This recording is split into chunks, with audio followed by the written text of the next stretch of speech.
20,000 छंद, 500 सर्ग, जो कि 7 भागों में विभाजित हैं। तो आइए दोस्तों आपको दिखाते हैं रामायण महाकाव्य। सबसे पहले बात करते हैं बाल कांड की। बहुत समय पहले की बात है। सरयू नदी के किनारे कौशला नाम का राज्य था, जिसकी राजधानी अयोध्या थी। अयोध्या के राजा का नाम दशरथ था, जिनकी 3 पत्नियां थीं। उनकी पत्नियों का नाम था कौशल्या, कैकेयी और सुमित्रा। राजा दशरथ बहुत समय तक निसंतान थे और अपने सूर्यवंश की वृद्धि के लिए अपने उत्तराधिकारी के लिए बहुत चिंतित थे। राजा दशरथ ने अपने कुलगुरु ऋषि वशिष्ठ की सलाह मानकर पुत्र कमेष्टि यज्ञ कराया। उस यज्ञ के फलस्वरूप राजा दशरथ को 4 पुत्र प्राप्त हुए। उनकी पहली पत्नी कौशल्या से प्रभु श्री राम, कैकेयी से भरत और सुमित्रा से लक्ष्मण और शत्रुघ्न का जन्म हुआ। उनके चारों पुत्र दिव्य शक्तियों से परिपूर्ण और यशस्वी थे। उन चारों को राजकुमारों की तरह पाला गया और उनको शास्त्रों और युद्ध कला की सीख भी दी गई। जब प्रभु श्री राम 16 वर्ष के हुए, तब तक एक बार ऋषि विश्वामित्र राजा दशरथ के पास आए और अपने यज्ञ में विघ्न उत्पन्न करने वाले राक्षसों के आतंक के बारे में राजा दशरथ को बताया। ऋषि विश्वामित्र की बात सुनकर राजा दशरथ उनकी सहायता करने के लिए तैयार हो गए। ऋषि विश्वामित्र ने इस कार्य के लिए राम और लक्ष्मण का चयन किया। राम और लक्ष्मण ऋषि विश्वामित्र के साथ उनके आश्रम गए। उनके यज्ञ में विघ्न डालने वाले राक्षसों का नाश किया। इससे ऋषि विश्वामित्र प्रसन्न होकर राम और लक्ष्मण को अनेक दिव्यास्त्र प्रदान करते हैं, जिनसे आगे चलकर प्रभु श्री राम और लक्ष्मण अनेक दानवों का नाश करते हैं।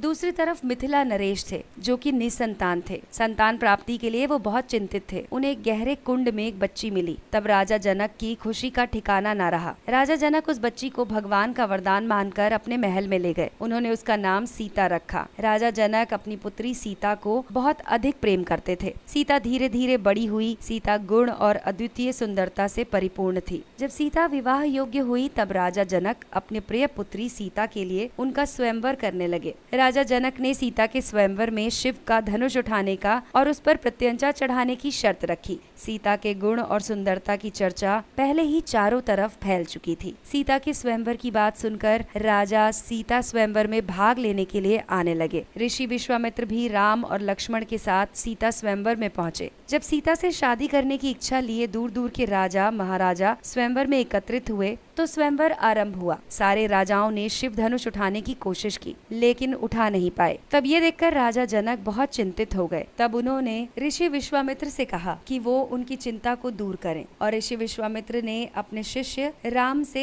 इस धनुष को उठाने के लिए कहा। प्रभु राम अपने गुरु को प्रणाम करके उठे और उन्होंने धनुष को बड़ी सरलता से उठा लिया और उस पर प्रत्यंचा भी चढ़ा दी। प्रत्यंचा चढ़ाने लगे तो धनुष टूट गया। राजा दशरथ की शर्त के अनुसार प्रभु श्री राम से सीता का विवाह हुआ। तो दोस्तों आइए बढ़ते हैं अगले कांड की तरफ। इसका नाम है अयोध्या कांड। राम और सीता के विवाह को 12 वर्ष बीत गए थे। राजा दशरथ वृद्ध हो गए थे। वो अपने बड़े बेटे राम को अयोध्या के सिंहासन पर बिठाना चाहते थे। तब एक शाम राजा दशरथ की दूसरी पत्नी का कैकेयी अपनी एक चतुर्दासी मंथरा के बहकावे में आकर राजा से 2 वचन मांगने लगी, जो राजा दशरथ ने कई वर्ष पहले कैकेयी को देने का वचन दिया था। कैकेयी ने राजा दशरथ से अपने पहले वचन के रूप में राम को 14 वर्ष का वनवास और दूसरे वचन के रूप में अपने पुत्र भरत को अयोध्या के राज सिंहासन पर बैठाने की बात कही। कैकेयी की दोनों वचनों को सुनते ही राजा दशरथ का दिल टूट गया। ना चाहते हुए भी राजा दशरथ ने अपने प्रिय पुत्र राम को बुलाकर 14 वर्ष के लिए वनवास जाने को कहा। राम ने अपने पिता राजा दशरथ का बिना कोई विरोध किए उनकी आदेश स्वीकार कर लिया। सीता और लक्ष्मण को प्रभु राम के वनवास जाने के बारे में पता चला, तो उन्होंने भी राम के साथ वनवास जाने का आग्रह किया। जब राम ने अपनी पत्नी सीता को अपने साथ वन में ले जाने से मना किया, तब सीता ने प्रभु राम से कहा कि जिस वन में आप जाएंगे वही मेरा अयोध्या है और आपके बिना अयोध्या मेरे लिए नरक समान है। इस दौरान भरत, जो अपने मामा के यहाँ गए हुए थे, अयोध्या की घटना सुनकर बहुत ही ज्यादा दुखी हुए। भरत ने अपनी माता कैकेयी को अयोध्या के राज सिंहासन पर बैठने से मना कर दिया और वो भी अपने भाई राम को ढूंढते हुए वन में चले गए। वन में जाकर भरत राम, लक्ष्मण और सीता से मिले। उनसे अयोध्या वापस लौटने का आग्रह किया। तब राम ने अपने पिता के वचन का पालन करते हुए अयोध्या वापस नहीं लौटने का प्रण लिया।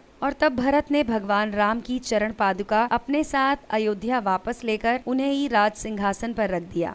अब बात करते हैं अरण्य कांड की। भगवान राम के वनवास को 13 वर्ष बीत गए थे। वनवास का अंतिम वर्ष चल रहा था। भगवान राम, सीता और लक्ष्मण गोदावरी नदी के किनारे जा रहे थे। गोदावरी के निकट एक जगह सीता जी को बहुत पसंद आई। उस जगह का नाम था पंचवटी। भगवान राम अपनी पत्नी की भावना को समझते हुए शेष वनवास वहीं बिताने का निर्णय लेने लगे। वहीं पर उन्होंने अपनी कुटिया बनाई। पंचवटी के जंगलों में एक दिन शूर्पणखा नाम की राक्षसी औरत उनके पास पहुंची। लक्ष्मण को अपने रंग रूप से लुभाना चाहती थी, जिसमें वो असफल रही। उसने सीता को मारने का प्रयास किया। तब लक्ष्मण ने शूर्पणखा की नाक और कान काट दिए। इस बात की खबर शूर्पणखा के राक्षस भाई खर को पता चली। वो अपने राक्षस साथियों के साथ राम, लक्ष्मण, सीता की कुटिया पर आक्रमण करने आ गया। तब भगवान राम और लक्ष्मण ने खर और उसके सभी राक्षसों का वध कर दिया। जब इस घटना की खबर शूर्पणखा के दूसरे भाई रावण तक पहुंची, तो उसने राक्षस मारीची की मदद से भगवान राम की पत्नी का अपहरण कर लिया।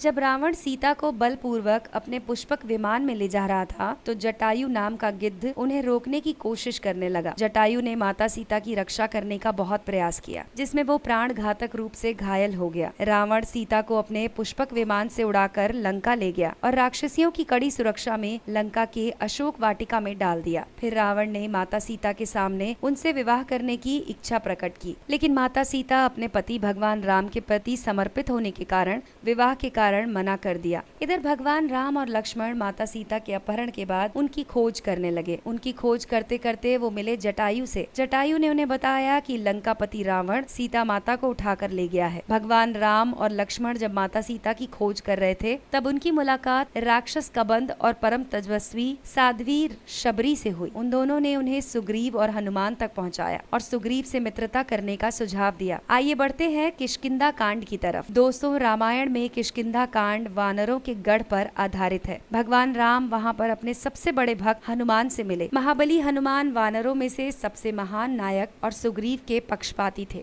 हनुमान की मदद से भगवान राम और सुग्रीव की मित्रता हुई। सुग्रीव ने भगवान राम से अपने भाई बाली को मारने में उनकी मदद मांगी। तब भगवान राम ने बाली का वध किया और सुग्रीव को किष्किंधा का सिंहासन मिल गया। बदले में सुग्रीव ने भगवान राम को उनकी पत्नी माता सीता को खोजने में भी सहायता करने का वचन दिया। हालांकि कुछ समय तक सुग्रीव अपने वचन को भूलकर अपने राजसुख का मजा लेने में मग्न हो गया। तब बाली की पत्नी तारा ने इस बात की खबर लक्ष्मण को दी और लक्ष्मण ने सुग्रीव को संदेश भिजवाया कि वो अगर अपना वचन भूल गया है तो वानर गढ़ को तबाह करना निश्चित है। तब सुग्रीव को अपना वचन याद आया और वो लक्ष्मण की बात मानते हुए अपने वानर के दलों को संसार के चारों कोनों में माता सीता की खोज में भेजने लगा। अंगद और हनुमान को जटायु का बड़ा भाई संपाति ये सूचना देता है कि माता सीता को लंकापति नरेश रावण बलपूर्वक लंका ले गया है। आइए बढ़ते हैं सुंदर कांड की तरफ। जटायु के भाई संपाति से माता सीता के बारे में खबर मिलते ही हनुमान जी ने अपना विशाल रूप धारण किया